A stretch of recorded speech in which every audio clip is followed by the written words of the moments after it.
اسماعیل اور آپ دیکھ رہے ہیں مسلمان ٹی وی۔ پاکستان کا انوکھا گاؤں جہاں ہر فیصلہ امام مسجد کرتا ہے۔ سگریٹ نوشی پر پابندی ہے۔ پاکستان کا ایک ایسا گاؤں جہاں 7 سال سے سگریٹ نوشی پر پابندی ہے۔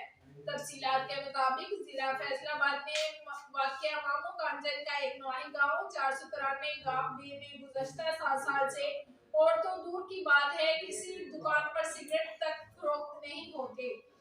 تمام گاؤں والے امام مسجد کی بات مانتے ہیں اور انہی کے کہنے پر یہاں سگریٹ نوشی پر پابندی ہے۔ گاؤں کے تمام بوڑھے لوگوں کو اپنے اپنے گھروں میں حقہ پینے کی اجازت دی گئی ہے۔ امام مسجد مولانا محمد امین کے کہنے پر کسی کو شادی بیاہ یا دیگر خوشی کے موقع پر ڈھول گانے بجانے اور آتش بازی کی بھی اجازت نہیں ہے۔ گاؤں والے جب اپنے بچوں کی شادی کسی دوسرے شہر کرتے ہیں تو پہلے ان کو مذکورہ رسوم نہ کرنے کا بتا دیتے ہیں۔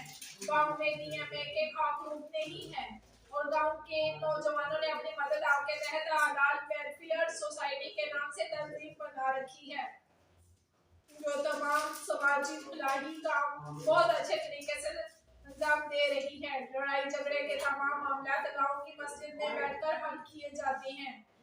یہ گاؤں صفائی کے حوالے سے فیصل آباد کا مثالی گاؤں اور صفائی پر انعام بھی حاصل کر چکا ہے۔ 10,000 سے زائد کی آبادی کے گاؤں میں صرف ایک مرکزی مسجد ہے جہاں پر تمام لوگ نماز جمعہ اور عیدین کی نمازیں پڑھتے ہیں۔ باقی نمازیں گاؤں کی دوسری مساجد میں جو گاؤں والوں کے نزدیک ترین ہوتی ہیں وہاں پڑھتے ہیں، لیکن ایک اور حیران کن بات یہ ہے کہ یہاں اذان صرف مرکزی مسجد میں دی جاتی ہے اور یہ اذان تمام مساجد کے لاؤڈ سپیکر سے سنائی دیتی ہے۔